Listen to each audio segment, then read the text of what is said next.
There's a rule that gets mentioned a lot in retirement planning, the 4% rule. Now, on paper, it sounds clean, almost reassuring. Build a pot, take a percentage, and the rest is meant to take care of itself.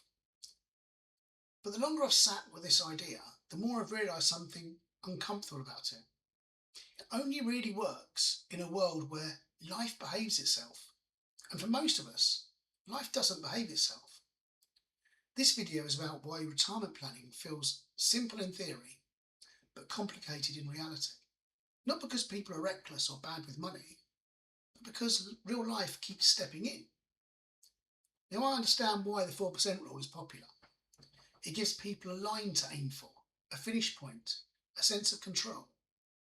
And when you're still working, tired and looking for an exit, having a number feels grounding. It turns something emotional into something measurable. But here's the problem. The rule assumes your life is largely stable, that your expenses are known, that your priorities are fixed, that uncertainty can be averaged out. And that's rarely how life works in your late 40s, 50s or early 60s. Most retirement delays aren't caused by bad decisions. They're caused by reasonable ones. People decide they want their home to actually work for them in retirement. They decide not to downsize into something they would resent. They keep supporting children for longer than expected. They want to travel while they still have the energy to do so. And they want margin rather than just enough money. None of that is irresponsible, but every one of those decisions quietly stretches the timeline. And this is where the gap opens up between spreadsheet and real life. The 4% rule doesn't measure confidence. It doesn't measure sleep quality. It doesn't measure how it feels to draw income from investments when the markets are down. It doesn't measure what happens when your plan relies on selling an asset that hasn't sold yet. And what it really can't measure for is fear. The fear of getting it wrong. The fear of being forced back to work.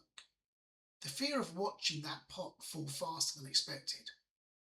That fear alone causes many people to keep working longer than the math suggests. And this is the part people rarely talk about.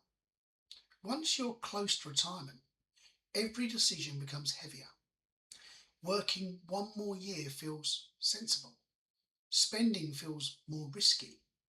Big lifestyle changes feel permanent. So instead of jumping, people pause. They add buffers. They wait for clarity that never fully arrives. Retirement doesn't get blocked by one big obstacle.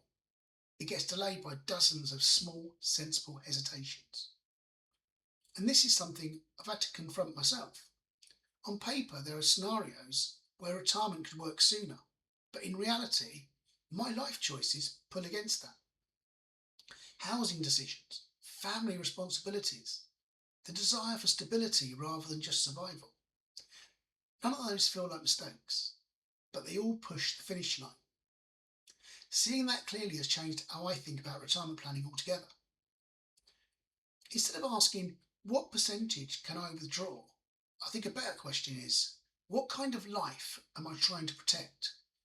Because retirement planning is not really about optimization. It's about resilience. And resilience usually costs more time than the rule suggests. Now, if you're watching this and thinking, this is exactly where I am, then you're not alone. I would genuinely be interested to know what stretched your own plans.